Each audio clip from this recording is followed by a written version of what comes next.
All right, what's going on, guys? This is the Illegal Defense Podcast. We're getting into full swing of football, NFL, college football. We're leading into NFL Week 1 this week. This Thursday, we got a big game, Bills-Rams, and we had a few big games in college football already in Week 1. We're transitioning into Week 2. So, this is the first episode of the Illegal Defense. We're going to head into the college football recap of Week 1. A lot of great games, a lot of upsets. Not necessarily upsets, just really close games. Got to really see the measure of teams, where teams kind of are and things like that. So we're going to lead off with Florida versus Utah. Which was big game. Utah goes in there. Top 10 team. Everyone kind of knew it was going to be a big game. Utah, a lot of people's pick for winning the whole thing or getting to the playoffs, winning the whole Pac-12, and that just didn't happen. I mean, this guy Anthony Richardson put the team on his shoulders, and looking back, he had that spectacular fake pass where he jumps up, fakes it, spins around, and then scrambles to the outside, hits the guy on the dot in the end zone. And that guy is responsible for almost all Florida's points. Their atmosphere was, second to none over there. I think basically what I don't know. Generally, what I got from this game is that Florida is, not even Florida in general. I think more so the SEC is the SEC at the end of the day. You can have all these recruits come into obviously Utah had a great recruiting class this year. They're ranked to be really good, obviously, trying to, getting into the playoffs. But I think generally speaking, it's kind of like, they're kind of the big fish in a small pond, and, Florida is, I'm sure if Florida was in the Pac-12, or not the Pac-12, what are they? Yeah, the Pac-12, yeah. I'm sure if Florida was in the Pac-12, I'm sure they'll run the table there. But I don't know about all that. I think this is a case of, they Florida played at home. You have home field advantage for a reason. Right. Florida made good use of their home field advantage. I seen things about how if this game was to be played again, Utah would still be favored even though they just lost to them, because they wouldn't if they played on a neutral field, that it's not the same, and going into Gainesville, the Swamp has that reputation of eating those opponents where it's a big time matchup. Right. Fans are into it. The electricity in the stadium is just, it's too much, and so you have to be better, right, even more to beat them over there. So either way, two good teams. Utah, Utah I said, is still a promising exactly. team. It's not Utah, like they had a bad. Utah. I think that was their biggest test. Utah could easily run the table and make the playoffs still. So still nothing bad for Utah. But yeah, Florida looks to be on an upward trajectory. Like last year's Florida team, you can't just drop them in the Pac-12 and have them smoke everyone. It's just not happening. Like, they clearly put things together now with Billy Napier. They had a huge recruiting weekend over there. Tons of recruits there for the big matchup. So yeah, but what a game! It was a close game. Came down to the end of the game, and Florida pulled it out. We also had the other crazy game. That Sunday night LSU Florida State game. Yeah, that was a back and forth battle. Florida State looked pretty good. Their quarterback clearly improved from last year. They had a few things going. One of the things they had going was Brian Kelly just couldn't get that team to do anything right, man. They muffed 2 punts. You know what I'm saying? It was just a mess for LSU. Two blocked kicks, man. Talk about losing a game on special teams. That was crazy. Their quarterback Jaden Daniels, I'll say this. He looked like he couldn't throw the ball. for anything, but he could scramble and get away from anybody. He looked like untouchable as far as he was. All his plays, he was dropped back, clearly trying to pass the ball. Right. And the play starts breaking down, and he just scrambles and runs, and he picks up first down after first down after first down. So in a weird way, it's like, oh man, this guy was really good. He was like, they showed the stats of the yards at one point. I think it was like going into halftime. The guy had like 95, 98% of the yards for the team. So he looked great on that standpoint, but also when you have those wide receivers there in LSU and you're not getting them the ball, I don't really know what you expect. You're not using your strength, and it showed. And the special teams blunders, that came to haunt them. They come back after that last second drive, which was amazing. They throw the touchdown. What do you think? Me personally, I feel like if I'm a new coach into a new program, especially Brian Kelly going into LSU, has this whole new way of doing things where you wanna try to leave an impression on your program. It's kind of like what Brandon Staley did last year with the Chargers. Like, people were upset that they kept going for it on fourth and whatever, but it shows that, okay, we're here to win games. We're not shying away from that. So I think with LSU, it's kind of like, obviously you're not in the state of mind of like, we're going to win a championship this year. But if you're in a new program, you're a new coach, and you want your kids to believe in you, why not go for two? Live with going for two, but at least your kids know that, okay, our coach believes in us. And it's like, bro, in halftime, this guy's talking about, oh, well, we couldn't play any worse. Like, and they almost proved that wrong. Outside of that final drive where they throw the touchdown to end the game, yeah. They pretty much did play worse. And then, they throw the touchdown to pretty much push it to overtime, and they could either go for two, right, which probably should have been the thing to do at that point. You had them you have the momentum. You had them on their heels. You were playing a garbage game the whole rest of the game where nothing was going your way. What do you have to lose? Yeah, go for it. And if you lose, at least nobody could be mad at them if they would have went for it and they didn't get the 2-point conversion. It would have been, oh my God, an amazing touchdown to end the game. They went for two, and they just couldn't convert. Oh man, that's a heartbreaker. That's a heartbreaker for LSU after they muffed 2 punts and had a blocked kick before. But instead, they kicked the ball. And their special team coaches. Yeah, they get that kick blocked, and yeah, just sad for them. I guess, moving on to the next game, another big matchup, that Notre Dame Ohio State game. That's another one similar to the Florida Utah one. Tons of recruits there. You had LeBron James in the house. You had Jason Tatum in the house. You had tons of NFL guys. Joe Burrow there. Huge recruiting weekend. Like I said, tons of top recruits from all over the country for, this upcoming recruiting class, which is, the 2023 class, as well as 24, 25. They just completely stacked it. And, that on one hand, the offense clearly seemed to need some more time to gel, but that defense, which has been the major concern for them, and been a letdown the past few years, clearly they came out to play, and holding Notre Dame to 10 points for the entire game. That's if you would have told people before that game that Ohio State was holding them to 10 points, I think a lot of people would have thought, okay, if they're going to do that, then they're solid. They fixed their issues to be a real national defense. Title, national title contender with a championship level defense.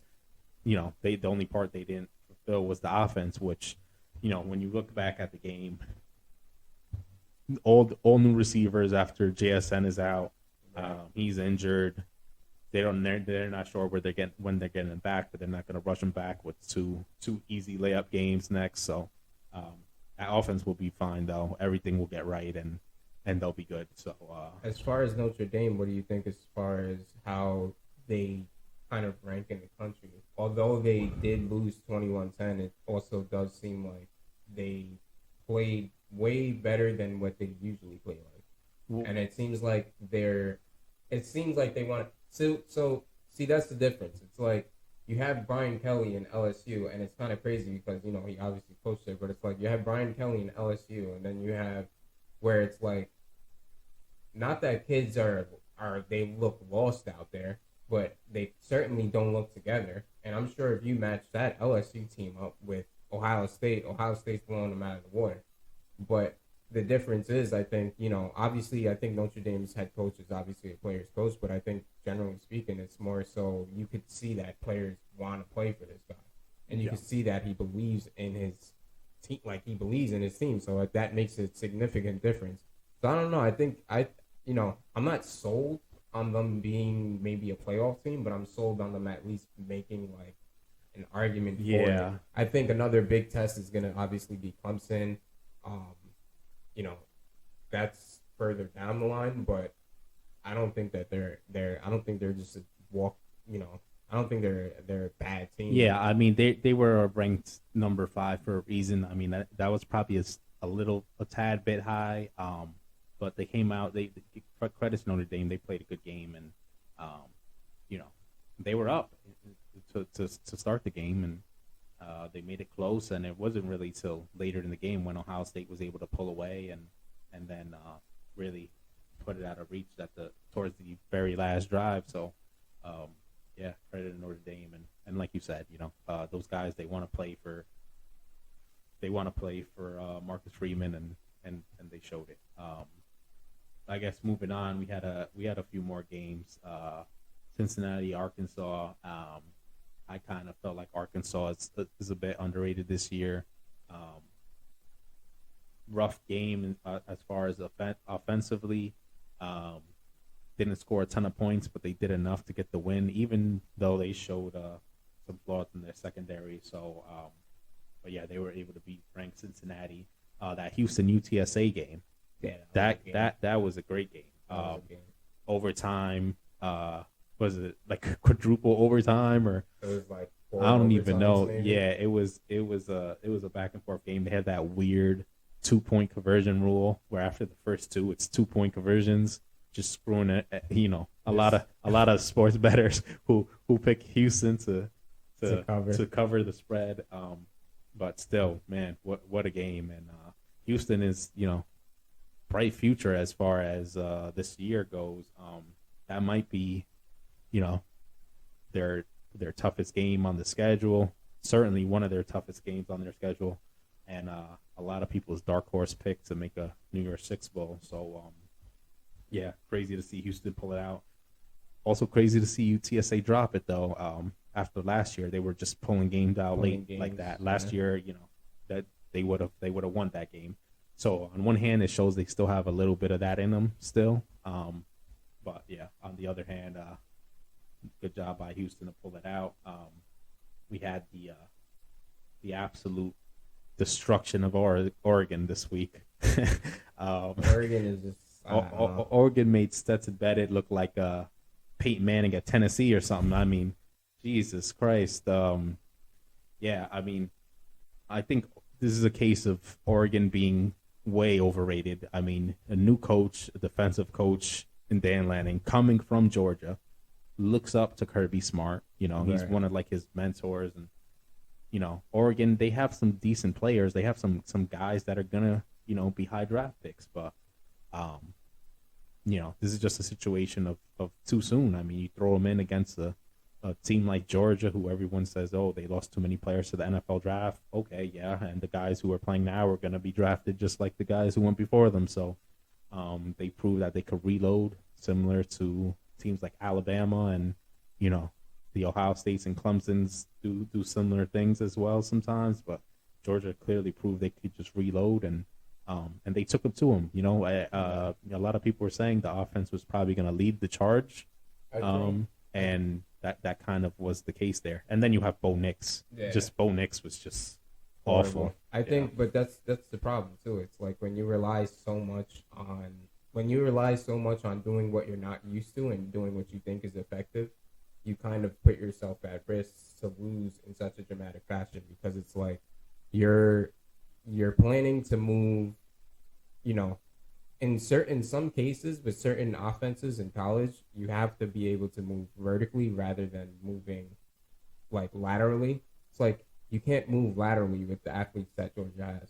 Yeah. If Georgia has crazy athletes, it's the same thing with Alabama. It's like, why are you playing, 5 wide and an empty back formation when Georgia's front line, one, is going to be able to get to the quarterback extremely fast.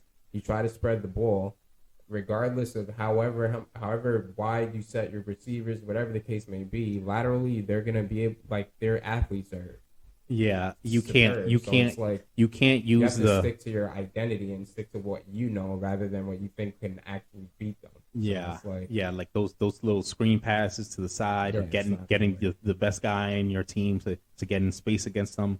It's tough, man. You can't out athlete them. But it also, to Oregon's defense. Right. I don't even know if it's their defense. I mean, I just don't think there's anything they were going to be able to do. I think Georgia's a powerhouse. I think they could have for sure played better, but I think they end up losing almost no matter what. But I was gonna pick Oregon to win that game. So. I had some. I had them. Oregon with the points against the spread because I wasn't sure about Georgia's offense, but 49-3 prove you wrong. Yeah. I was like, 16. No. I think it started off at 16. It might have ballooned up similar to the Ohio State Notre Dame game, like 17.5 or something like that, 18.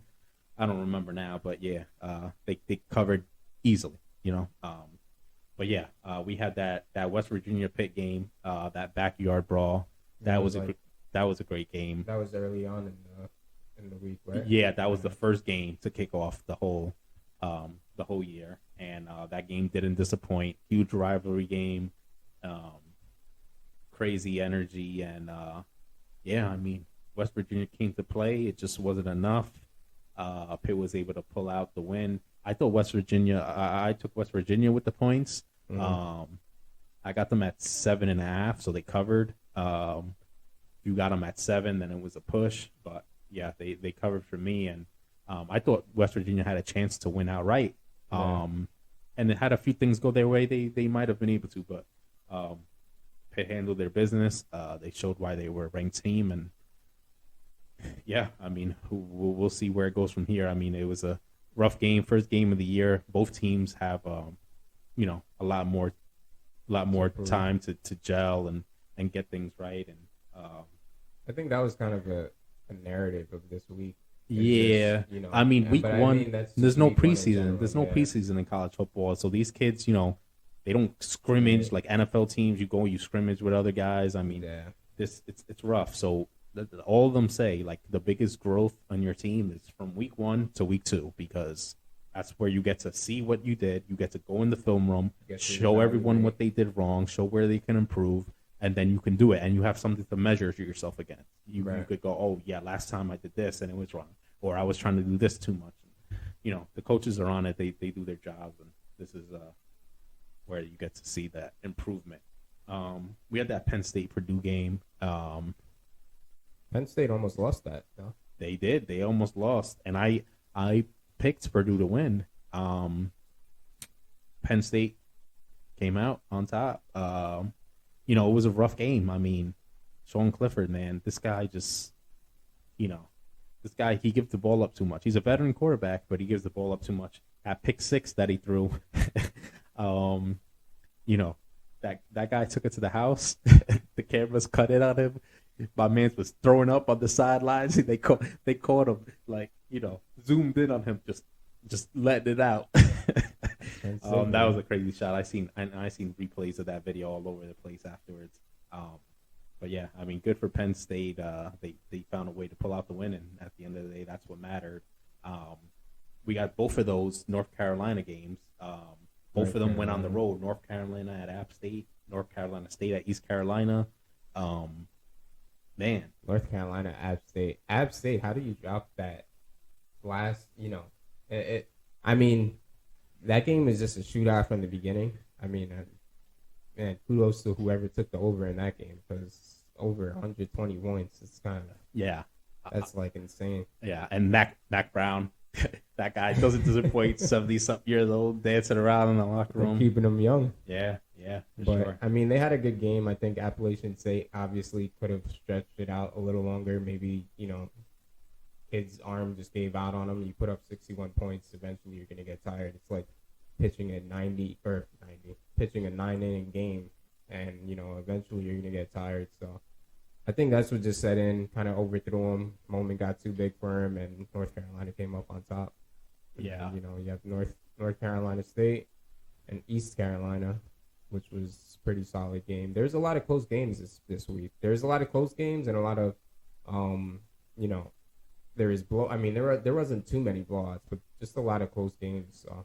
Yeah, I mean the other blowouts were those kind of week one, Power 5 team going against some FCS team that nobody heard of. And you had plenty of that going on. You had another. This is a bit of a weird game, that Clemson Georgia Tech game. That was the Monday night game. Clemson won by a lot, but they didn't look very good doing it, and they didn't really pull away until much later in the game. So Clemson did what they needed to do. They got the win. If you look at the box score, it looks like, Clemson handled business as usual. If you watch the game, you probably wouldn't see it that way. So Clemson has some work to do. DJ Ukulele is he's kind of on the hot seat. I mean, he didn't do well last year. We've heard all off season about he slimmed down, he's faster, he's taking things more serious. He's our guy. He's the QB, but all that doesn't matter. Yeah, that doesn't matter. I mean, Cade Klubnik played a little bit, and he kind of showed what he has in the tank, and it seems like I think DJ just really needs to perform to keep that job, because they'll throw in Cade Klubnik. Yeah, and I think part of the problem is you don't put in your backup for him to throw passes, and when you're up 30 against Georgia Tech, and obviously I think Dabo wants to see what he can get out of him, see how he flows in the offense, how things run with him in there, and some guys gravitate towards other quarterbacks. Some guys just play better. Some guys just want to play a lot better with other quarterbacks. Some people are just tired of what are we trying to figure out with this kid? He is what he is. I don't think that's the case with DJ. I think, obviously they have patience with him if they're sticking with their guns, saying that, he's the starter. But I just think at some point it's more so if you're letting your backup throw on, first down situations, second down situations, kind of obviously you're trying to measure what's going to go on. So, yeah. Well, that was the last game of week one. We have a few big games coming up for week 2 of college football. Some of them big games for different reasons. We have, that Ohio State Arkansas State game. Not a huge game in terms of who's going to win it. Everyone knows Ohio State's going to win it, but I think everyone's wondering, okay, where's this offense? This, we've been hearing all year, it might be the best offense ever. Certainly didn't play like it against Notre Dame. This is a chance for them to get right, whether they have Jackson Smith and Jigba or not. Get C.J. Stroud on the same page with all those insane receivers. Marvin Harrison Jr. Put up a bunch of points, and show everyone that they still got it, and to prove that their defense is still legit too, right? Their defense played really well against Notre Dame. Keep it going, right? That's what they got to show, and this is a pretty easy layup game for them to accomplish both things, build some confidence, build some, continual growth within their system, make everybody familiar, and go from there. That big Alabama-Texas game, that's a big game. Hopefully Quinn Ewers doesn't get his car towed again. Yeah, really. He got his car towed while he's doing his thing against who they versed last week? Or this week? Yeah, well, I mean, he got his car towed during the game. It's been a thing. I mean, a few players have been getting in trouble with their cars and stuff over there. I think Ajay Hall had some issues with that, and I don't know what's going on that campus, but apparently the car situation is bad. But yeah, I mean, they better look out. I mean, they got Alabama coming in there, and Alabama's gonna be looking to smoke them. I think Alabama's looking to just. They're like 20-point favorites in that game, and they very well might cover. The Texas's offense is gonna be good.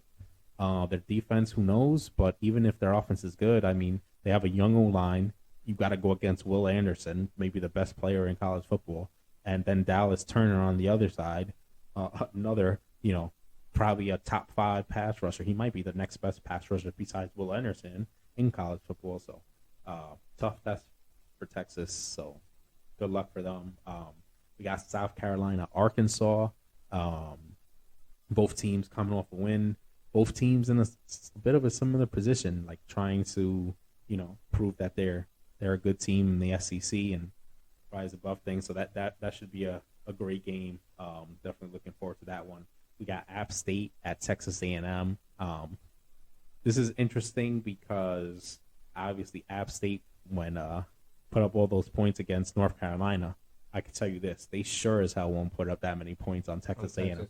I mean, they have all those young guys who are studs, and they're hungry, man. I mean, that defense is not going to give up. They're not going to give up 61 points. So, but yeah, it'll be interesting to see how Texas A&M fares against them. Should be an easy win, but also, see what their quarterback can do. This is another game for him to be able to air it out, get those receivers involved. So yeah, see what Texas A&M could become. Some people have them making the playoff. It's probably too early for them. They probably need another year or two. Let those, that best recruiting class ever develop a little bit more. But they still should be a good team this year. We have Tennessee and Pittsburgh. That is a bit interesting. It's going to be Pitt's the home team. Tennessee's going there. I think Tennessee can upset. I think, yeah, and Pittsburgh is the ranked team. I think I think Tennessee is actually favored in that game. I think it's like a 6.5 point line or something. Mm-hmm. And yeah, I mean, I think there's a decent chance they cover. I mean, Tennessee, that Josh Heupel offense, they get after it. So, and Pitt, they have a good defense. Their offense, it's lagging behind that from what we've seen. Also, week 1, I mean, a lot of teams have that problem, right? We talked about Ohio State having that problem, so that'll be interesting to see. We have Washington State at Wisconsin. Washington State has the FCS transfer quarterback Cameron Ward. Wisconsin's going to have a good defense. They're going to run the ball down their throat. They should win it, but it'll be an interesting thing to see, Wisconsin handle a passing attack like that, as well as what Washington State can do against a defense that, might be the best defense that they face all year. Because the Pac-12 certainly isn't known for their defenses. We have Houston at Texas Tech. Houston, they just had that crazy win at UTSA. Texas Tech has another high-powered offense. It's at Texas Tech. I think Texas Tech is currently favored at the moment. I want to say it's around 2.5 points. I actually like Houston to take this game, but I would not be surprised if Texas Tech pulls this win out at home. We got another SEC matchup with Kentucky at Florida. This has very similar feels to me as the Utah-Florida game. Another ranked team going into the swamp, right? Kentucky is having a little bit of problems running the ball, so they could pass the ball. They're going to be able to sling it, but it'll be interesting. I mean, they're going into Gainesville. It's going to be a crazy atmosphere having a ranked team going there. Maybe even crazier knowing it's a SEC team, right? So, yeah, it's going to be a tough game.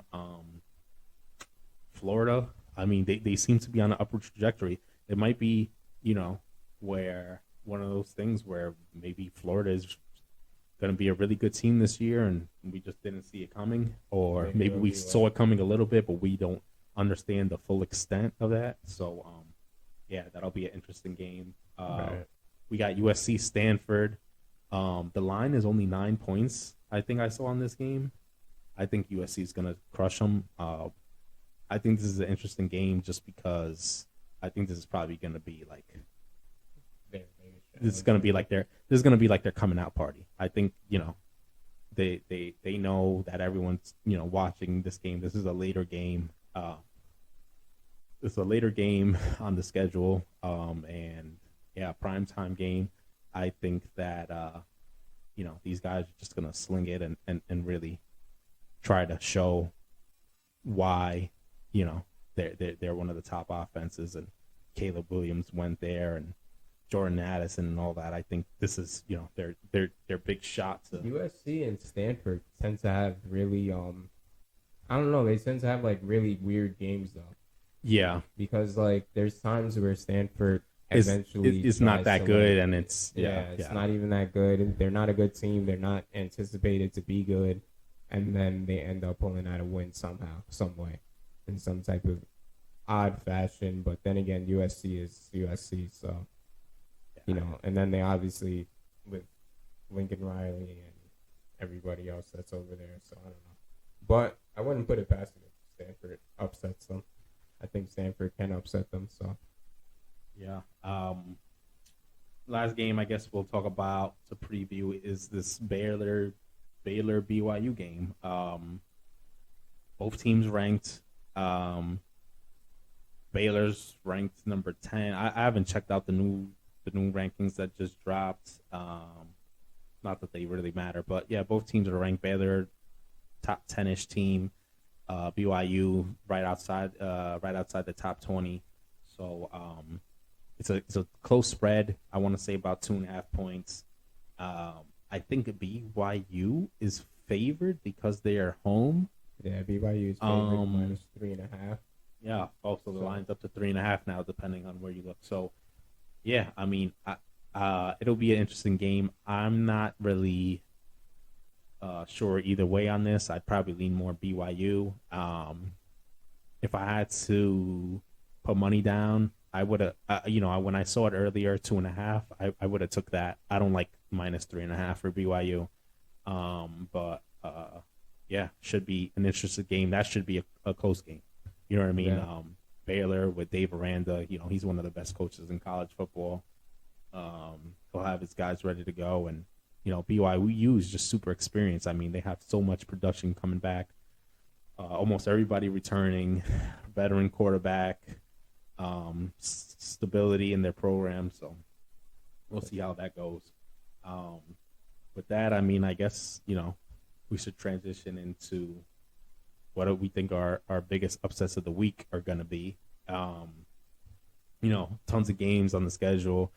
It's a weird week because a lot of teams are still going against, the cupcakes. You know what I mean? Padding their schedule with the easy wins before conference play. But there's some decent games. We talked about that Tennessee-Pittsburgh game. I like Tennessee to win. Pittsburgh's ranked. It's a weird one, though, because Tennessee is the betting favorite. Right. So depending on how you look at it, is it upset? Is not an upset? Who knows? Kind of like but I do like Tennessee. And I think a touchdown spread is certainly doable, especially if they start out hot. You get behind and they'll just keep going, and you won't be able to overcome it. We just talked about that Baylor BYU game. Right. I like BYU in that one. BYU seems to have a lot of experience in general. They have a lot of experience. Their quarterback is solid, Jaren Hall. Right. Even like a few years ago, it seemed like they still had that same kind of like experience when it comes to just their O-line in general. Like their O-line, you had even Zach Wilson when he was there. Yeah. That was a big factor. They're just it seems like they're just more of a well-oiled program where it's like, you're going to stay there obviously pretty long, gain experience. So Baylor's kind of weird because Baylor, they have their years where they're good, but once they verse like a worthy opponent, then it's like, oh, okay, we know what Baylor is now. So Baylor can go through a bunch of kind of like no-name teams, and then they end up crossing paths with a team, say in the Big Ten or say in the SEC or whatever the case may be, and then they end up turning into Baylor. So I don't know. I think I would have BYU in that as well. Yeah. Another upset. I would take Houston over Texas Tech. This one is the opposite of those two games, right? Those two games were both unranked teams going against ranked teams, but favored. This is the opposite, where this is a ranked team going against unranked team, but the unranked team is favored. This being Texas Tech is the unranked team. Houston is the ranked team. I think Houston's going to pull this out. I was talking about this earlier when we were previewing this game. And I think, I wouldn't be surprised if Texas Tech won, because they're known for having that high-powered offense, but I think Houston's going to be too much for them. Solid leadership, good quarterback play. I think Houston's going to pull it out. And then, and we talked about this one too, that Kentucky-Florida game. I would not be surprised Florida pulls it out. They're going to have the home field advantage. Kentucky's, ranked coming in, but that's going to be a tough matchup. And if Anthony Richardson could keep it rolling like he did last week, which he showed he can do, I think they'll be able to pull that one out. Let's go best bets, I guess, here. We have Duke at Northwestern. Neither program is very good, but I think Northwestern proved a bit more. They beat Nebraska, which, after seeing how they've been playing, not super impressive. But their quarterback, Helinski, looked well against Nebraska. I like them. I like them to win against Duke. Duke just seems like a team that can't get out of its own way. So I believe that's, if I'm not mistaken, maybe like a 9-point spread.